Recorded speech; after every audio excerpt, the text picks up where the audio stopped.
Welcome back, I'm Captain Xavier, and today we are working on a commission in the form of a pair of Auto-Stryfes. I have wanted to build these since I first found out about Auto-Stryfe kits, but just couldn't find a good enough excuse. This person commissioned a pair of them, which is beautiful, and now that I've actually finished one and tested it, I want one badly. I plan to turn my Stryfle into an Auto-Stryfe, and I'm also planning to build an Auto-Stryfe Bren gun for a friend of mine. So, this person opted for pretty much the bare bones upgrades to Auto-Stryfe. We're doing 130 motors and the Auto-Stryfe kit, but really nothing else. There will be a paint job. But because of that, there is remarkably little modification required to the actual shell. There's a couple of simple modifications in order to mount the various switches, as well as to be able to mount the battery for the pusher in the jam door. I am, because this is me and I like all things module, am in fact rewiring it in such a way that the user could opt between using the 2 batteries in their own housing or using the 4 batteries in the original housing to power the pusher. The full auto kits come with a jack already built onto the battery housing. And as luck would have it, by pure coincidence, I had the exact same connectors. So, that I had gotten when I went to put connectors inside of IRE. So I'm going to go ahead and wire it for both options. It will ship wired to use the jam door. Actually, I'll probably contact the user and ask which one they would rather have, and that is how I will wire it up. From what I understand, the pusher motor can take 4 IMRs, but it runs a little bit hot, whereas if you run just 2, slightly slower fire rate, but still insane. So, nothing wrong with that. So, I'm going to pop it open and show you how I did it. I may have gotten things wrong or differently than anybody else did. Please feel free to mention it in the comments below. Alright, first thing we're going to do is pull out all of the original wiring, because all of it goes. And of course the original pusher arm goes, but you do keep the original pusher arm spring. You do need that, you don't need the rest of it. The jam door lock I'm taking out. I will be leaving in the rev trigger lock, because otherwise this thing has a hair trigger and it's really easy to accidentally bump the firing trigger and push a dart without the flywheels going and jam the blaster, which is just inconvenient in a firefight.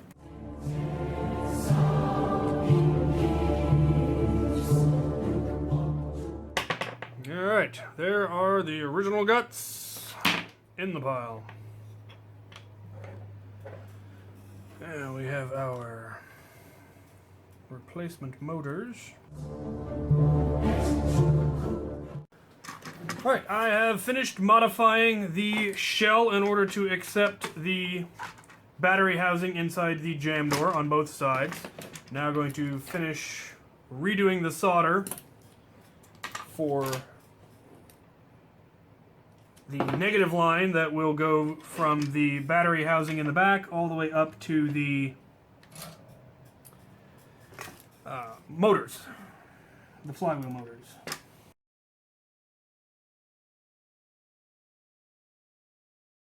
I am using a solid core wire for this, because I like using solid core wire wherever I can, because it's so much less floppy around.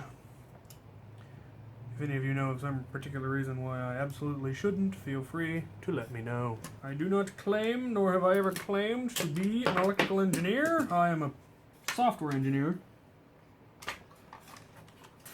which is eventually going to come in handy in Nerf modding, I hope, but hasn't yet. That's the negative line. The positive line has to go all the way from the motors to the rev switch and then back to the batteries, so let us now deal with the rev switch. I'm using these switches. They're definitely heavier than the originals. They were also given to me by a skinny bald man in an alley that we shall not go into the details about. I don't know what they originally came out of, and I don't care. Eventually I will need to source a proper source of switches for this sort of thing. On the first one, I ended up trying a couple of things before I figured out where I wanted to mount the motor, so I got it wrong a couple of times. Hopefully I get it right this time.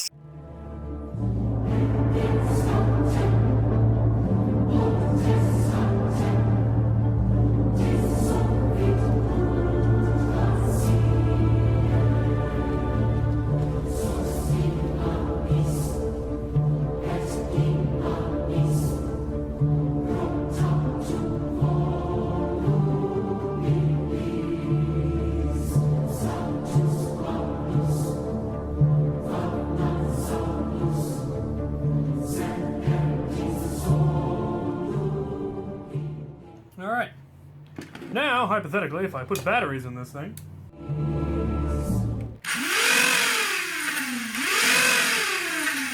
Beautiful! I managed to not screw it up. So, let's take a look at the kit.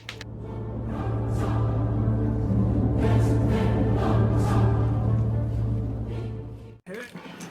I'm mounting it directly behind the trigger switch and far enough back so that the safety catch on the rev trigger does at least work. Now, because of where I've mounted the rev trigger switch, it is possible to pull the rev trigger and release the firing trigger without actually engaging the motors, but it makes it a lot easier to not accidentally pull the firing trigger and thus jam your blaster. So, the rest is really just a matter of screwing it all together. And this is the portion that is genius and beautiful and why we love this kit so much, because it is practically drop in and go.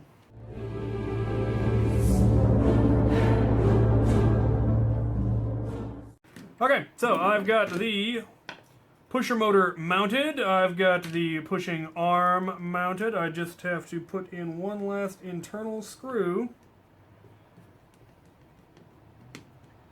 Make sure I don't tighten it too much, which I have, so that can slide freely. And then we can button it up, or at least close it up for the first test.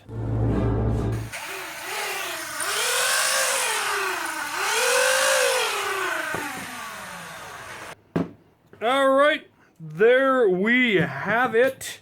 Both of them are now fully functional and working beautifully.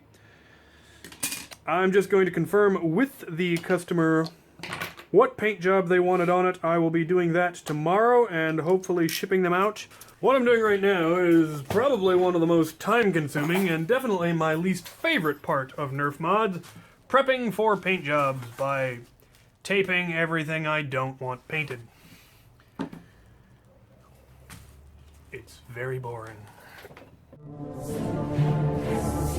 Yeah, now I just need to make sure that the areas on this one line up with the areas on the other one. So here's the other side. I did a quick test of the paint to make sure I liked it. And I do. Two sides are a little bit different because this side has the battery door and this side has some slightly different detailing, but it'll more or less look the same. So, this side is, I believe, ready for paint. And then I get to prep a whole nother one. As you can see, the base coat is black. It will then be, fair amount of it will end up being a deep midnight blue, and then there will be orange accents. So, I very much applaud his color scheme. It's going to be absolutely lovely.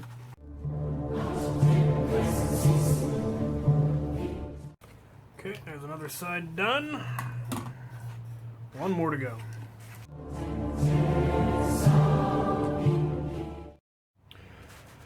Alright, we've reached one of the last stages of this particular build, the detail painting.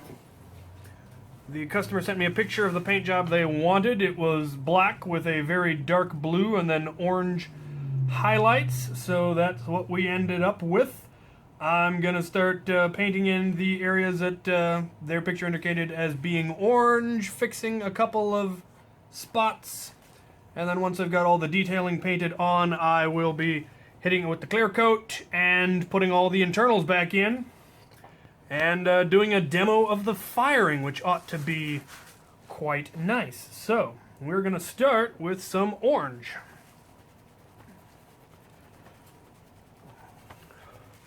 The vast majority of this you're not going to be able to see, because I'm going to be blocking it with my big fat head.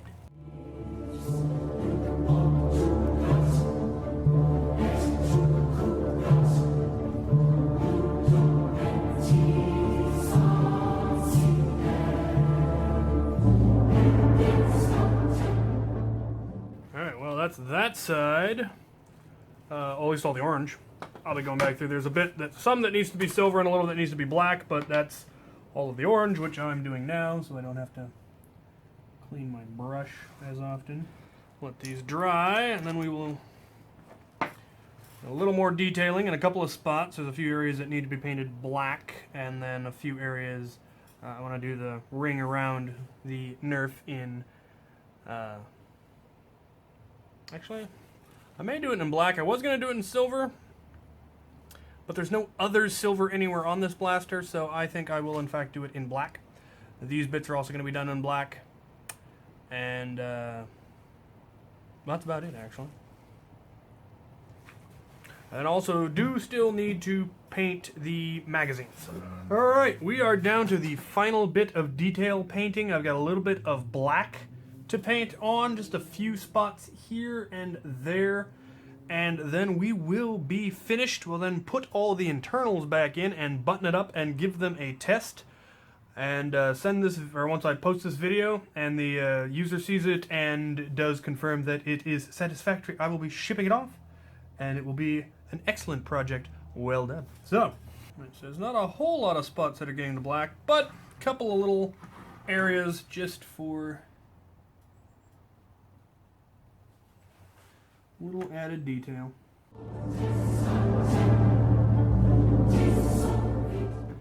Missed a step on this one, so back it up.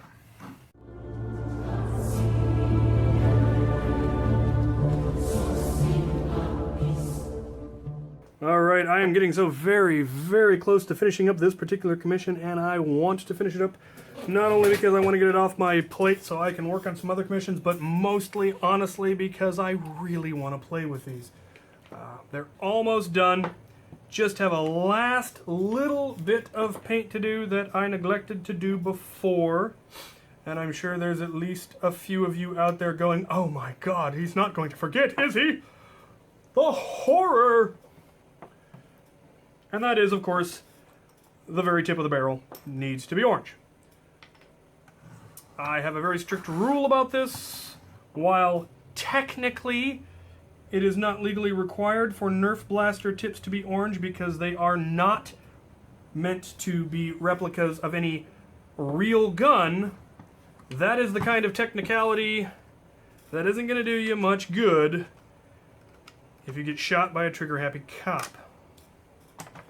So, for safety reasons, I always paint the very tip of the barrels orange.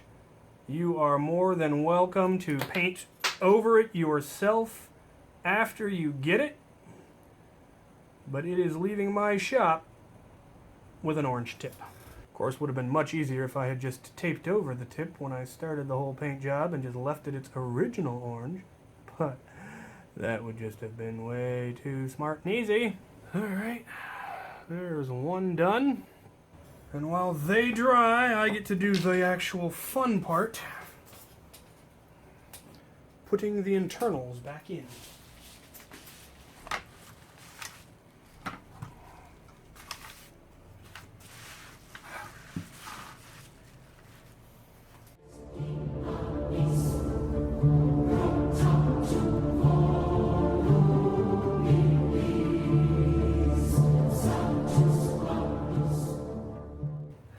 before I put the pusher mechanism in, I'm going to once again remind you all, especially the customer if you're watching this, of the modular options of this blaster are such that you can either run the pusher off of the 2 batteries that are in the 2 battery holder in the jam door, or you can switch this plug to the other one that's inside and run it off of the 4 batteries that are in the battery housing. Alternatively, you could put 3 batteries and a dummy in there. Kind of up to you how much fire rate versus power you want. There's some concern about trying to run these motors off of the 4 as it will cause it to burn out. When I ran it off of 4, I could hear it, could smell it heating up a little bit, so I went back to the 2, wired it for both. Your option. If you run it off the 4, I cannot be held responsible for what happens. So, alright, let's tuck all of the wires back up under here.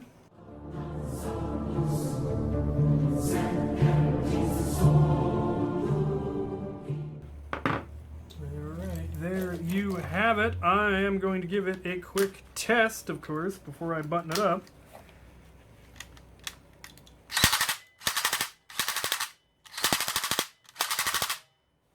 Well, that works.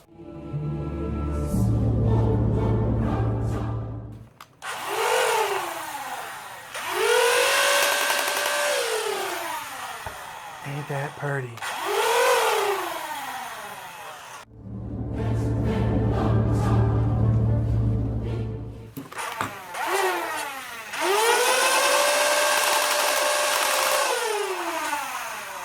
Oh.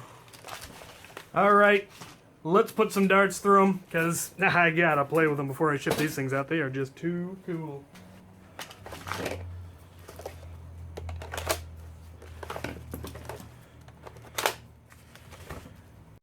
Alright, we're back to my usual shooting range, because I don't feel like searching for darts all over the alley. Here we go, the firing test for the upgraded Auto-Stryfes.